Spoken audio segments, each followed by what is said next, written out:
Assalamualaikum warahmatullahi wabarakatuh. Saya Rabiatul Adawiyah binti Osman bernombor matrik 074098. Hari ini saya ingin menerangkan tentang proses yang perlu dilakukan setelah soalan siap dibina dan sebelum ujian sebenar dilakukan. Jadi, proses yang pertama adalah proses kesahan, di mana proses ini guru perlu mendapatkan kesahan daripada pakar bidang mata pelajaran setelah soalan siap dibina. Kemudian proses yang kedua adalah kebolehpercayaan, di mana guru perlu melakukan ujian rintis kepada pelajar untuk mengetahui adakah soalan tersebut boleh digunakan dalam peperiksaan. Jadi, bagaimana untuk mengetahui bahawa soalan-soalan tersebut boleh digunakan ialah apabila ujian rintis dilakukan, ujian itu mendapat 7 markah dan ke atas. Bermaksud soalan yang dibina itu boleh dimasukkan, boleh digunakan dalam peperiksaan sebenar. Namun sekiranya soalan-soalan yang dibina mendapatkan 7 markah dan ke bawah, itu bermaksud soalan itu perlu diubah suai semula. Setelah soalan itu diubah suai semula, guru perlu mendapatkan kesahan. Kesahan daripada guru panitia. Maksudnya kat sini guru perlu ulang step yang pertama tadi itulah.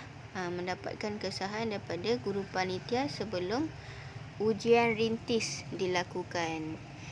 Jadi sekiranya soalan tidak dapat digunakan, guru perlu mengulang kembali proses kesahan dan proses kebolehpercayaan. Seterusnya saya ingin menerangkan tentang tentang taksonomi Bloom's, di mana taksonomi Bloom's ini adalah satu hierarki untuk kita menguji terutamanya kognitif para pelajar dalam PDP kita, dalam penilaian dan pentaksiran. Iaitu yang pertama adalah remember, mengingat fakta yang sedia ada. Yang kedua adalah memahami ciri-ciri fakta itu sendiri. Yang ketiga, mengaplikasikan pengetahuan itu sendiri dalam situasi yang berkaitan. Yang ketiga, menganalisis idea-idea yang berkait dengan pengetahuan yang dipelajari itu. Yang kelima adalah evaluate, iaitu mempunyai kesimpulan tentang ilmu yang dipelajari. Yang keenam adalah create, membina sesuatu inovasi ataupun sesuatu idea yang baru melalui perkara yang dipelajari. Jadi kat sini saya ingin menunjukkan satu contoh, iaitu tentang topik bentuk, di mana saya ada membuat 6 soalan berdasarkan hierarki taksonomi Bloom's. Di sini kalau kita lihat soalan yang pertama, nyatakan apakah bentuk ini. Kalau kita tengok daripada soalan yang pertama, itu adalah pengetahuan yang sedia ada, iaitu kalau kita kaitkan dengan taksonomi Bloom's tadi, taksonomi Bloom's iaitu remember, recall facts and basic concept. Maksudnya fakta yang sedia ada, bukan fakta yang direka-reka sendiri. Jadi kat sini kalau contoh saya mengajar tentang topik bentuk, dan saya memperkenalkan bentuk segi 4 sama, iaitu saya menunjukkan gambar segi 4 sama, dan murid pun menyatakan apakah bentuk ini. Itu fakta yang sedia adalah. Yang kedua adalah jelaskan ciri-ciri bentuk segi 4 sama.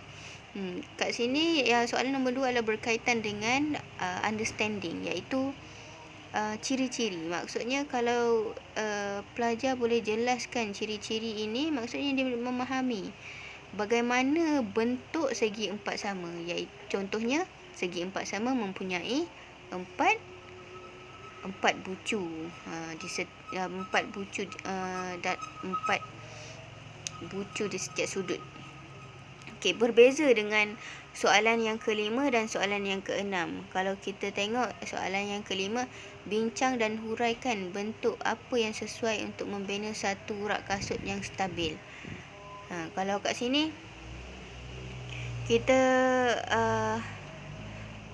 soalan itu telah menguji tahap pemikiran seseorang pelajar itu, kerana ia tidak berkaitan lagi tentang fakta, tapi dia melangkaui tentang fakta tu dan membuatkan pelajar tu berfikir sendiri, bincang dan huraikan bentuk apa yang sesuai untuk membina satu rak kasut yang stabil. Jadi kat sini pengetahuan remember, pengetahuan mengingati, memahami, menganalisis perlu ada untuk menjawab soalan nombor 5 ini. Sama juga dengan soalan nombor 6, gabungkan beberapa bentuk untuk mencipta sesuatu inovasi teknologi yang mesra pengguna, iaitu mencipta satu idea baru dengan pengetahuan yang sedia ada. Jadi kat sini pelajar perlu berfikir, tak semestinya sesuatu produk ataupun sesuatu idea yang dilontarkan oleh pelajar itu sama. Jadi kat sini pelajar tu, murid tu sendiri bebas berfikirlah bagaimana bentuk inovasi teknologi yang ingin dilakukan berdasarkan